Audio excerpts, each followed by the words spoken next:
يا صباح الفل يا صباح السعادة على عيونكم. لو أول مرة بقى تدخلوا قناتي أنا رشا. قبل بقى ما نبدأ الوصفة الجميلة دي حطوا لي بقى لايك كده وكومنت حلو منكم ليا. النهاردة بقى هنعمل البسارية. البسارية دي أكلة جميلة قوي، سمكة صغننة خالص بس فوائدها كتير قوي. فوائدها دي يا جماعة أحسن دواء وأحسن علاج للعظم. فيها كالسيوم غريب، كالسيوم رباني بجد. البسارية دي أنا من عشاقها. بصوا يا جماعة شكلها وجمالها وحلاوتها، حاجة كده مقلية في الزيت ذهبي وروعة. بصوا الله أكبر على جمالها بجد. أقوى علاج للعظم.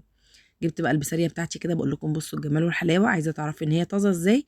وأنتي بتشتريها تبقى السردينية كده أو البسارية كده ماسكة نفسها، بتلمع.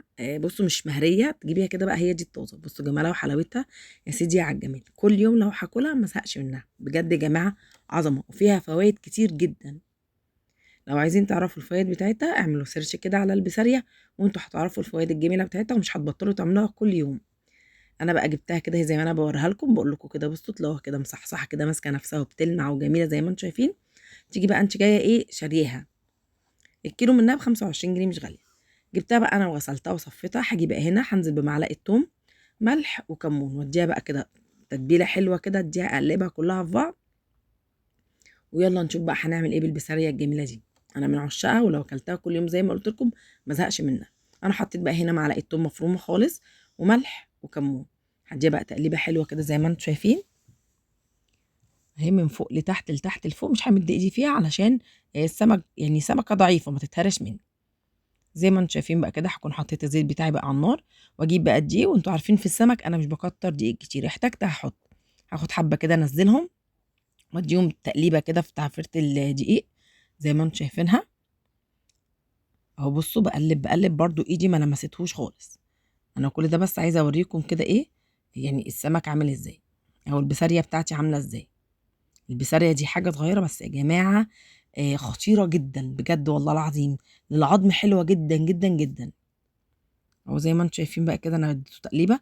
هجيب بقى المصفى بتاعتي، مش هاخد الدقيق بقى كده، مش هاخد السمك من الدقيق ليه على طول، لا، هنزله في المصفى وانزل كل الدقيق اللي فيه. الخطوة دي مهمة جدا، مش بتخلي الزيت معايا يتحرق على طول، بيقعد فترة طويلة كده نضيف. طبعا احنا لما بنقلي السمك عارفين احنا بنقليه الزيت بيسود على طول من الدقيق، لا، انت اعملي الخطوة بتاعت المصفى دي ونفضيه كويس جدا، والزيت بتاعك ان شاء الله مش هيسود كده زي ما انتوا هتشوفوا معايا. انا هنا بقى الزيت كان سخن معايا زي ما انتم شايفين، بقول لكم بصوا ماسكه نفسها ازاي. في ناس بقى بتحط في الدقيق وتاخد بتطلع كلها مكلكعه على بعض، لا انا عايزه كل سمكيه تطلع لي لوحدها كده، مش عايزه بقى السمك كله لازق في بعضه. هاجي بقى هنا اهو زي ما انتم شايفين، برضو خدت كده بالمقصوصه بتاعتي المخرمه دي بتاعت المكرونه، نزلت كده بحبه. ما تكتريش في الطاسه عشان ما يلزقش في بعض. حاولي ان انت كده بصوا انا بهز بايدي، ما قلبتش بمعلقه خالص. والخطوه دي مهمه جدا، ان انت ما تقلبيش بمعلقه هيتهري معاكي. النار تكون عاليه والزيت يكون سخن جامد، مش بتاخد يعني دقيقه تقريبا. بصوا بقول لكم شايفين عامل ازاي، ههز برضو كده بايدي. وفي الاخر خالص لما احس ان السمكيه مسكت نفسها هبتدي ان انا اقلبها معايا بالمصفى اللي انا هشيلها بيها، بالشياله كده زي ما انتم شايفين، بمعلقه باي حاجه عندك. هتبتدي خلاص هي مسكت نفسها فمش هتتهري منك. بالراحه كده برضو تاخد معايا اللون الذهبي، وهبتدي ان انا اطلعها، وهطلعها على مصفى، مش هطلعها على ورق مناديل. طلعيها على المصفى هتلاقيها مقرقشه كده وجميله وما فيهاش زيت خالص، وهتتصفى كويس جدا. بصوا بقول لكم لونها ذهبي، والريحه يا جماعه عظمه بجد. زي ما انتم شايفين بقى هبتدي كده تطلعها واحده واحده. يعني ايه ما تحاولي ان انت ما يعني اللي يطلع معاكي طلعي واحده واحده وبالراحه. بس بجد يا جماعه والله العظيم انا كل يوم لو اكل البسارية ما ازهقش منها. اكتبوا لي بقى في الكومنتات بتتابعوني من انهي بلد، ولو انتوا برضو كده من اسكندريه زي كده وبتحبوا السمك اكتبوا لي برضو انتوا من انهي محافظه والسمك عندكم ايه اخباره. احنا طبعا اسكندريه مشهورين بقى بالاسماك. اهو زي ما انتم شايفين مش بكتر في الطاسه بتاعتي كده، بفضل اقلب في ايدي لحد كل سمكه بتتشرب من الزيت وتاخد الكفر بتاعها كده، من غير ما امد ايدي ولا بمعلقه ولا باي حاجه، بهز الطاسه بس. اول لما تدي بقى معايا اللون الذهبي ده ببتدي بقى ان انا ادي تقليبه حلوه كده اللي فوق تحت واللي تحت فوق، وابتدي ان انا اطلع. بعد بقى ما هخلص الكميه بتاعتي دي كلها باللون الذهبي العظمه اللي انتوا شايفينه ده كله، اقول لكم بقى لو انتوا مكاني مش هتسيبيها طبعا طول وانا واقفه عماله اكل.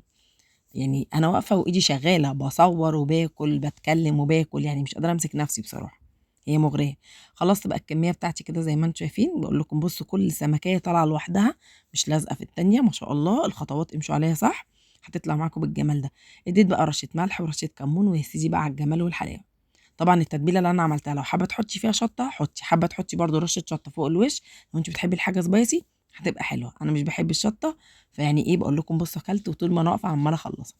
بجد يا جماعه شكلها وطعمها حكايه. السمكه الصغيره دي كلها فوائد. اتمنى ان انتوا تجربوها وتكتبوا لي في الكومنتات بتحبوا البسارية زي ولا لا. ويا رب الفيديو يكون خفيف وانا كنت خفيفه معاكم. يا رب كده يوسع رزقكم جميعا ويفرح قلبكم يا حبايب قلبي. وبصوا بقول لكم عمال اكل بقى، انا مش عاتقه نفسي بصراحه. البسارية مغريه وطعمها وريحتها يا جماعه بالتتبيله دي بجد عظمه. اتمنى الفيديو يعجبكم. اشوفكم في فيديو جديد والسلام عليكم ورحمه الله وبركاته.